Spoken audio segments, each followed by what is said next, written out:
Yes, Geordies, welcome back to another episode. And I've got one question for you guys. Who is Brian Mbeumo? I've forgotten about him already. Look, that's done. It's dusted. Our attention turns elsewhere. And I've had a lot of requests for this guy. So I'm going to give you my honest opinions on Maghnes Akliouche. But firstly, we have been linked to another striker that's playing in Italy. And that's Moises Kean of Fiorentina. So if you want us to do a scout report on him, let me know in the comments below. I don't know how credible this link is, so I don't know if it's really valuable to do it or not, but let me know in the comments below. But we are going to be looking at Maghnes Akliouche. I'm going to be looking at his strengths, weaknesses. We're going to be looking at some videos, and we're going to be looking at some statistics. So who is he? He's 23 years old. He was born in 2002. He came through the Monaco Academy. He stands at 6 foot. He's played 116 senior games, and that includes in the Champions League, so he brings that European experience. He's only missed 21 days and 5 games through injury. I always say availability is the best ability, and it looks like this guy is quite often available, which is a real pleasing sign. He's had his breakout season. He's now established himself as a promising attacker for Monaco, playing in various different roles. He's had 7 goals, 12 assists across the Ligue1 and Champions League this season. So is he a good fit for Newcastle United? Well, let's start by looking at where he plays. And predominantly, he's played on the right wing. He has featured as an attack midfielder, but not too often. I don't like him on the left. If he's going to play out on the wing, I prefer him on the right-hand side because he's naturally left-footed and he can play as an inverted winger. And that already tells you that he offers something different to what Jacob Murphy offers, because Jacob Murphy's playing as a more traditional winger, a right-footer on the right wing. This guy is a complete left footer on the right wing. And we're going to be breaking down his strengths, weaknesses. But first of all, let's look at his strengths. And I have pictured this differently. I thought I would make it a lot easier to read as I'm talking. So I've broken it down into categories. Now, starting with his versatility, he can play across the front line.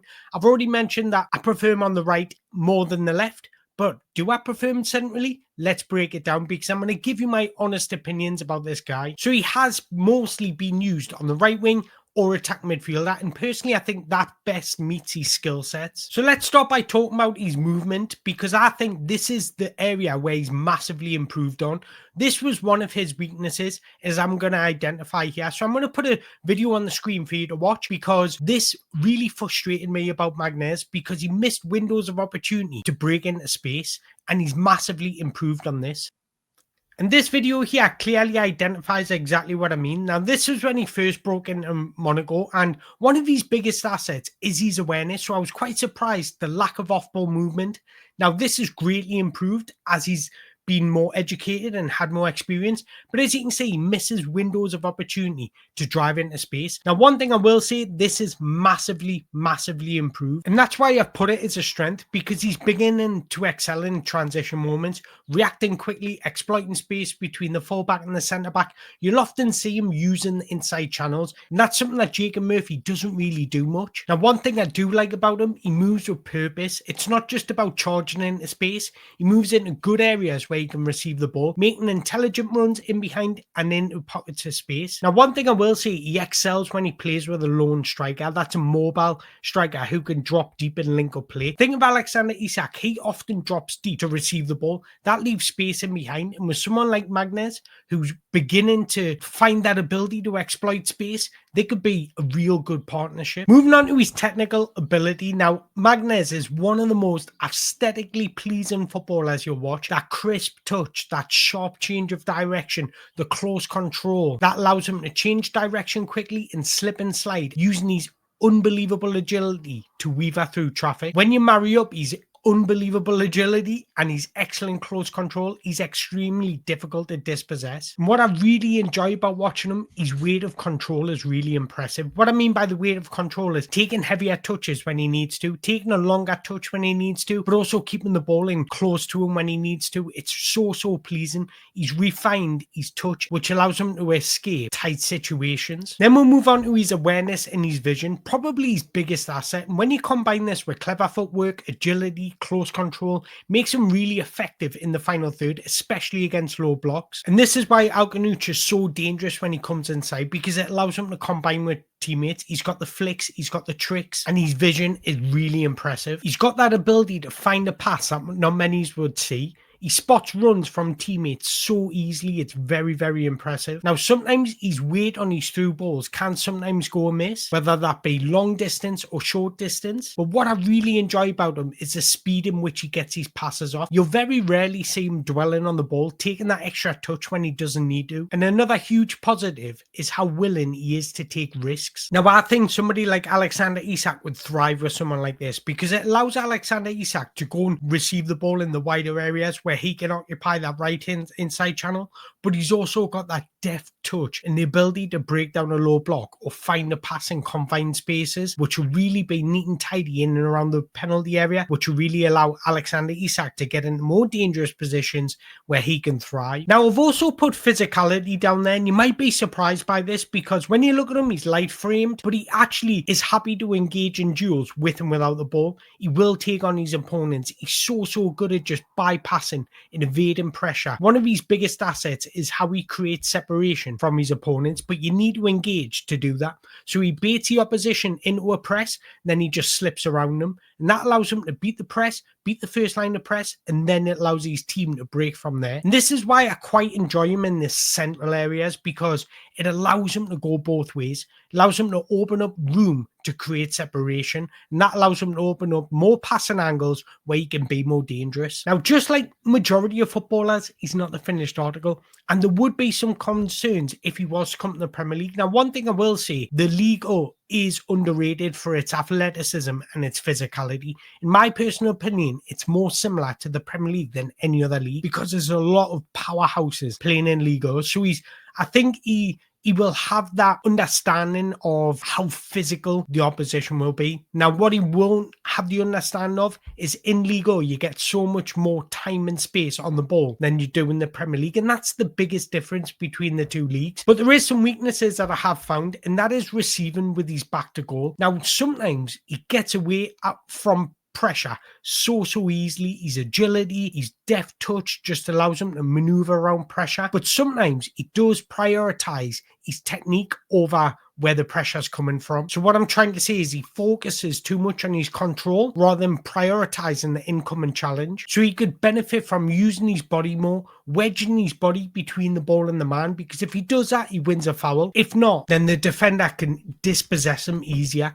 And this is another video of exactly what I mean, and why he just needs to understand how to receive with his back to goal a lot better, because when he's looking to receive in central areas, he'll receive on his left foot. Now, on that touch that he's just done, if I can play it again for you, on that touch that he's just done, he showed where the ball is. He should have turned the opposite way, because then the opposition runs into the back of him, and then he's protecting the ball so he doesn't lose the ball. And if the opposition does engage far too much, then he wins a foul. So just little moments like that where he can be dispossessed and lose a ball in dangerous areas where he would need to improve on if he was to come to the Premier League. But look, he's, like I say, he's not the finished article, and there is more to it. He's not powerful in his acceleration or his sprint speed. He normally bypasses the pressure from agility and having good technique rather than powerful acceleration. So he's not the quickest, and he doesn't possess explosiveness to escape challenges. So to put it simply, he's not the quickest, and he doesn't possess that explosiveness that allows him to escape challenges. Because he doesn't have that explosiveness, he hasn't got that touch of pace where he can just really beat a man by speed down the outside. And this is why he always comes inside, and that means he becomes predictable. So the defenders know what he's always looking to do. And then the next one is ball striking, and I am going to show you a graphic of exactly what I mean by this, but he often chooses the wrong shooting technique when opportunities come. When he needs to strike the ball with power, he'll look to place it. When he needs to place it, he'll look to strike the ball with power. One thing I will give him credit for, he gets into dangerous positions. He wants to get into the penalty area, and that's proven by the statistics and his shooting locations. Akliouche has got unbelievable technical ability, but he needs to understand and watch which technique to use in certain moments. Once he does that, his goal output will just massively improve. Then finally, his weaker foot. He's often too reliant on his left foot. We've seen that when he received the ball in the central areas. He received the ball on his left foot and he showed the ball to the opposition. The opposition were able to dispossess him. If he's more comfortable receiving and using his right foot, allow him to keep the ball a bit better, so you'll have better retention skills, but it will also allow him to be more unpredictable in wider areas. It'll allow him to go around the outside, but even in central areas, it'll allow him to open up more passing lanes, so he's not always coming back onto his left foot. And if he gets more comfortable using his right foot, he can really be dangerous because he's got the vision, he's got the composure, he's got the technical ability. Now he just needs that use of his right foot and allow him to create from many different angles. Now, one thing I didn't add on there is his defensive work, and I want to talk about him rather than just reading it, because one thing you will get from him, he presses aggressively. He's a hard worker, but you won't get much tracking back from him. He doesn't recover the ball a lot, but he will press aggressively. Now, he ranks 3rd in Ligue 1 for high turnovers. What do Newcastle do? They want to win the ball as high up the pitch as possible. Newcastle rank really highly for high turnovers, because if you overturn the ball highly, you've got a better chance of creating a better opportunity. So this is how he ranks in comparison to some statistics that caught my eye in Liga. He ranks 6th for shot creating actions. So that shows that he does create multiple shots per 90. He ranks 6th for goal creating actions. So his shots that he's creating are converting into goals, which is a real pleasing sign. He ranks 1st for carries into the final third.